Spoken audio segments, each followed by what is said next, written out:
Hindi hadlang ang kapansanan para sa lugaw vendor na naputulan noon ng binti. Ang kabuhayan niyang nagpapabusog sa tiyan ng marami, siyang bumubuhay rin sa pangarap ng kanyang pamilya.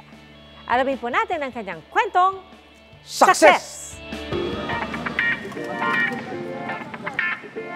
Pagsapit ng alas 3 ng hapon, may mga nagkukumpulan na sa Blumentritt Road, corner Espanya Boulevard sa Maynila. Ang dahilan, ang lugaw ni Kuya Gary. Ang kanyang malaking kaldero ng lugaw, punong-puno ng tuwalya, bulaklak at puso. Siyempre, merong toko at baboy kombi o kaya naman siomay at nilagang itlog.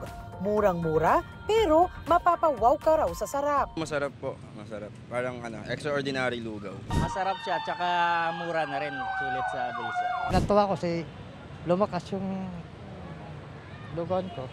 Umpisa ko pala ako dito, mahina talaga. Anong pa-pandemic. Nahirapan ako, tapos lumakas. Kasi minsan dito na ako natutulog sa motor ko, hindi na ako makakyat. Pero ang di alam ng lahat, si Kuya Gary may hugot din sa buhay. Dahil sa aksidenteng kinasangkutan nung nagmamaneho pa siya sa isang cargo company, naputol ang kanyang kaliwang binti.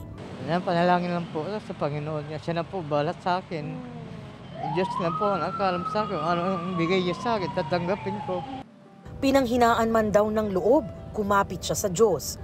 Pamilya ang kanyang naging sandigan at inspirasyon. Pinokus ko na sa mga anak ko yung hindi ko na mawalan ako ng pag-asa na porket na wala na ako ng paa. Para sa anak ko na lang, sabi ko. Kaya pinokus ko. Ngayon, yung panganay ko, lang po, second year college po, criminology po yung kurso niya. Tapos yung dalawa, senior high. Ano man daw pagsubok, hindi raw hadlang ang pisikal na kalagayan upang ikaw ay magsikap at abutin ang iyong mga pangarap. Payo ni Kuya Gary sa mga katulad ng may kapansanan. Una-una talaga po, Panginoon lang po talaga ang gabay sa atin. Tsaka kailangan lang po talaga sumikap. Sa laban lang tayo, basta si Lord lang ang bahala sa atin. Para sa GMA Integrated News, ako si Jamie Santos, ang inyong saksi. Singtamis ang tsokolate ang tagumpay na tinatamasa ngayon ng isang Phil-Am chef matapos siyang maging bahagi ng isang reality competition sa Amerika. Kaya ngayong nasa bansa siya, ibinabahagi niya sa iba ang kanyang kaalaman sa paggawa ng tsokolate para malasap din nila ang Success! Coffee mousse, chocolate cake, mango compote. Sa tunog pa lang ng ingredients, sosyal at pang-international. Pang-international nga, pero with a Pinoy twist. Dahil may disenyo ng mapa ng Pilipinas ang obra ni Chef Daniel. Yung coffee bag, it's the representation of when I was able to showcase Filipinos in this show.